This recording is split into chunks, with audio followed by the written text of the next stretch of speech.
36 years after a teenage girl vanished, her family received a cryptic note about a Vatican tomb.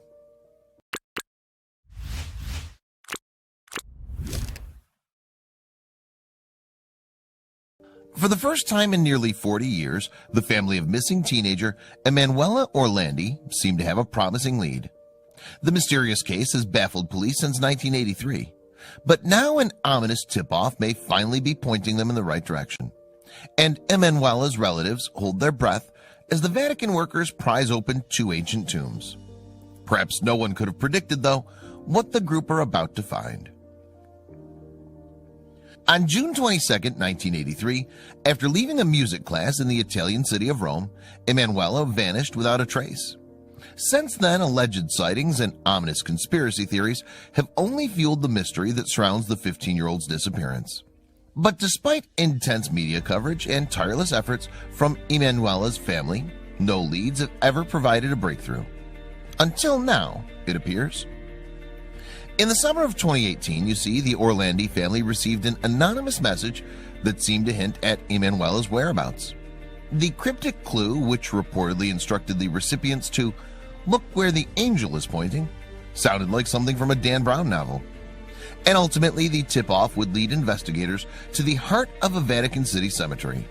But would it hold the key to the mystery?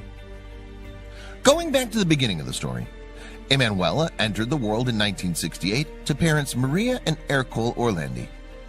Along with only a handful of other Italian citizens, the girl and her four siblings had the privilege of growing up within the walls of Vatican City. According to some reports, you see, Emanuela's father was an employee in the Pope's household, although other sources suggest that he worked for the state bank. In any case, the Orlandi family enjoyed the benefits that life inside Vatican City afforded them. Emanuela's brother, Pietro, would later reveal how he and his siblings had once played in the holy site's magnificent gardens. And apparently, as the children frolicked, Pope John Paul II himself would sometimes stop and chat to them. Of the family's former surroundings, Pietro told CNN in July 2019, "We thought we were in the safest place in the world." Of course, given what we know now, this statement is tragically ironic. Nonetheless, Pietro added that before Emanuela's disappearance, he felt that Vatican City was a small, friendly community where everyone was very close. And the devastating events that unfolded in the summer of 1983 would ultimately shatter Pietro's illusions of safety forever. Yet, June 22, 1983 began as a day much like any other for the Orlandis. As she presumably had done many times before, Emanuela ventured beyond the Vatican City walls to attend a flute class. The teen then finished the lesson and set off to return home. But she was never seen again. At the time of Emanuela's disappearance, school was out for summer. Even so, the teenager had continued going to her flute lessons at the Tommaso Ludovico de Victoria School a few times a week. And to get there, Emanuela would hop on a bus into central Rome before walking around 700 feet to her class. So, by June 22, 1983, Emanuela had already made the trip to and from her music instruction several times. But on the day that the teen disappeared, she'd been running late. Apparently, she'd asked her brother, Pietro, to accompany her, but he'd refused. And tragically, it was a decision that would end up haunting him for decades. In July 2019, Pietro revealed to the BBC, "Last time Emanuela and I met was actually not a very nice memory. We had a fight because she had a music lesson. It was really hot, and I refused to go with her because I had something else going on. So she slammed the door and left. And that's the memory I have. I've often thought, what if I had actually gone with her?" Now, the last confirmed sighting of Emanuela was at a bus stop in central Rome. After this, the teenager seemingly vanished off the face of the earth. But of course, the mysterious disappearance has loomed large on the Italian consciousness ever since. And as a result, the strange case has given rise to conspiracy theories that have implicated secret criminal organizations, and even, unusually, the Vatican itself. But along with these various hypotheses, there have also been alleged sightings connected to the case. For example, one individual claimed to have seen a girl matching Emanuela's description entering a green BMW on the evening that she went missing. Supposedly, the vehicle in question had been close to the music instruction that the 15-year-old had attended. Sadly, though, this lead proved to be fruitless. Then, in the days following Emanuela's disappearance, further sightings were apparently made of the girl. One such report, for instance, came in the form of a phone call from a 16-year-old going by the name of Pierluigi. And the youngster claimed to have met the missing teenager in Rome's famous Piazza Novana 3 days after she'd gone missing. Interestingly, Pierluigi noted that the individual whom he'd allegedly seen had been carrying a flute and wearing glasses, which she apparently disliked. He claimed, however, that this person had introduced herself to him and his fiancée as Barbarella. In addition, Pierluigi reported that the girl had been selling cosmetics and had said she'd left home. Strangely, a man who called himself Mario claimed to have had a similar encounter. He reportedly told the Orlandi family that a girl named Barbara had visited his bar 6 days after Emanuela's disappearance. And on that occasion, she'd allegedly told him that she was a runaway, although she intended to return to see her sister get married. Mario also said that his venue was located between the missing teen's music class and her home in Vatican City. Meanwhile, one of the earliest conspiracy theories came about just days after Emanuela had disappeared. According to her parents, an unidentified individual contacted them and promised to return their daughter. The only catch? Mehmet Ali Agca, who was incarcerated at the time for a 1981 assassination attempt on Pope John Paul II, had to be released. But once again, this apparent clue ended up mounting to nothing. The plot thickened, however, when Agca later told Italian broadcaster RAI that Emanuela was still alive. Bizarrely, the assassin alleged that the missing teen was safe and living in a convent, although he denied knowing her exact whereabouts. But ultimately, investigators found no evidence to support his claims, and the mystery was about to become darker still. In 2005, you see, an even more unsettling theory about what had happened to Emanuela gained traction. Apparently, an unknown individual made a tip-off to an Italian detective, claiming that the missing teen had been abducted at the request of Cardinal Ugo Poletti. Poletti had been the vicar general of Rome at the time of Emanuela's disappearance, and the anonymous informant gave the police an ominous clue. They said the secret to the mystery lies in a tomb in San Apollinare Basilica, and specifically in the grave of Enrico Renatino de Pettis. The prominent gangster had been shot dead in 1990, and his body had been interred in the basilica, which is close to Emanuela's music lesson location, before 1997. The de Pettis theory seemed to look even more likely when a new development emerged in 2008. This time, the mobster's mistress sensationally claimed that he'd been actively participating in Emanuela's abduction. She alleged, too, that the missing girl's remains had been buried beneath a house in the periphery of Rome.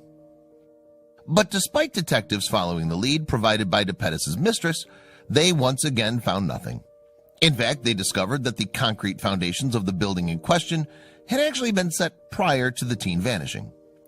And unfortunately, a 2012 search of de Pettis' crypt yielded no further clues either. Another disturbing twist in the case came that same year, when attention turned to the Vatican itself. You see, top Catholic exorcist Gabriel Amorth alleged that a Roman teen who'd vanished in 1983 had been abducted into a sex party network and subsequently killed. Even more disturbingly, Amorth suggested that foreign diplomats and Vatican authorities had been involved. Consequently, then, he told Italy's La Stampa newspaper that the investigation should be carried out inside the Vatican and not outside. But once again, these allegations ultimately came to no avail, and as a result, Emanuela's family were left without answers for nearly 4 decades. Until the case took another shocking turn in 2019. Today, Emanuela's mother, Maria, is still a resident of the Holy City, but Pietro has come to view the Vatican with suspicion. After having led a 36-year campaign to find Emanuela, he's accused Vatican officials of not being transparent during the investigation. In fact, Pietro told CNN in July 2019, "The Vatican has never collaborated with the investigators or with us family members. They've always denied the possibility that there may be responsibilities within the Vatican, and have always said that they gave everything they had and hid nothing." And while CNN put these comments to the Vatican at the time, no response was given. Apparently, Pietro had become convinced that the Vatican knows something about Emanuela's disappearance after he met Pope Francis in 2013. He explained to CNN that Francis had told him, "Emanuela is in heaven." Pietro added, "It froze my blood to hear a pope say Emanuela is dead." That said, the encounter also gave him hope of someday finding an answer.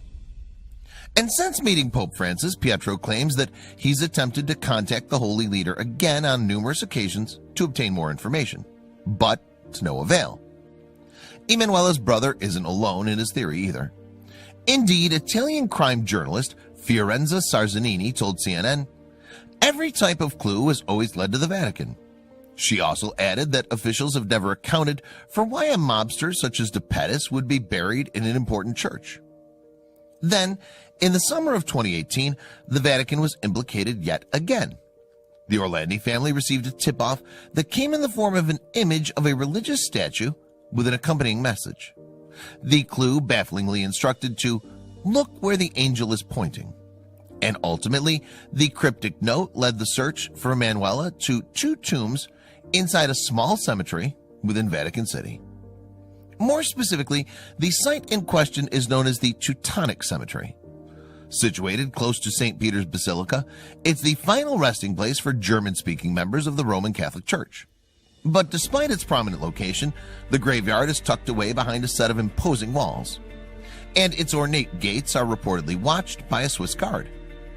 In order to access the tombs outlined in the tip-off then, the Orlandi family needed the Vatican's permission, and given the fact that they'd reportedly received no answer to their previous request for information, they weren't hopeful, especially since Pietro's attempts to speak with Pope Francis had allegedly been ignored.